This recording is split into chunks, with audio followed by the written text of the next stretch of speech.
Dengekeun besti, lamun hirup mung diusik batur, ulah sok hayang usik batur. Lamun hirup mung digogoreng ku batur, ulah sok hayang ngagogoreng batur. Lamun hirup sia mung diomongkeun batur, ulah sok hayang ngomongkeun batur. Eta tangkurak sia ku aing bisi diadukeun jeung Bagong. Paladageun taku sia. Sia micen banget, aing ge micen banget. Sia buat baet, nya aing ge buat baet deui lah. Mana paten hari gini someah kanu julit.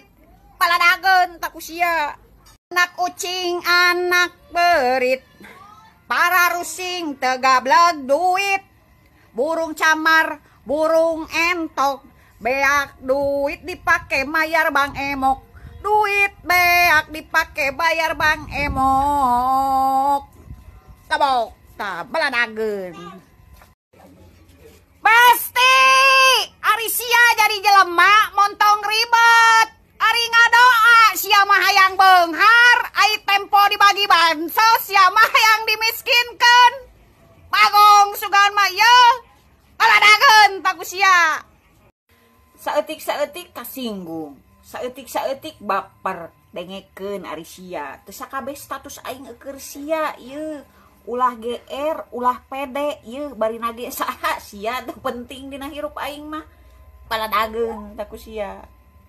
Dengekeun besti, ayeuna mah teu kudu silih salahkeun Asia, lalaki wajar. Sulu oge da uluna aya 2, awewe ayeuna disebut celemeng cerewet wajar, da bibirna ge aya 2. Teu kudu lieur Asia, sakirana lalaki sia ras babatok tewak ke Asia bungkem uluna mah teu cicing.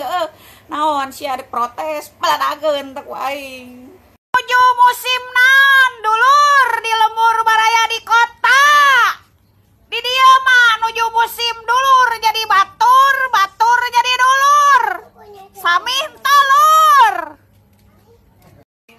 Saganteng-ganteng na lalaki, sagagah-gagah na lalaki, anggar we geus kawin mah teu jauh cigah tuyul. Poting disusuan, perang ngala duit. Sanes kitu lur. Dengekeun ku sia besti, aing mah geus teu sieun digorengkeun, geus teu sieun diomongkeun. Nu dipikasieun ku aing mah iwani teu boga duit, lieur ku duit, pusing ku duit, tah kitu besti. Besti, lamun mati pajak masih kene bisa diurus. Coba lamun mati rasa, samsat mana ya anu mampu bisa ngurus? Gorawakeun tah. Dekeun besti.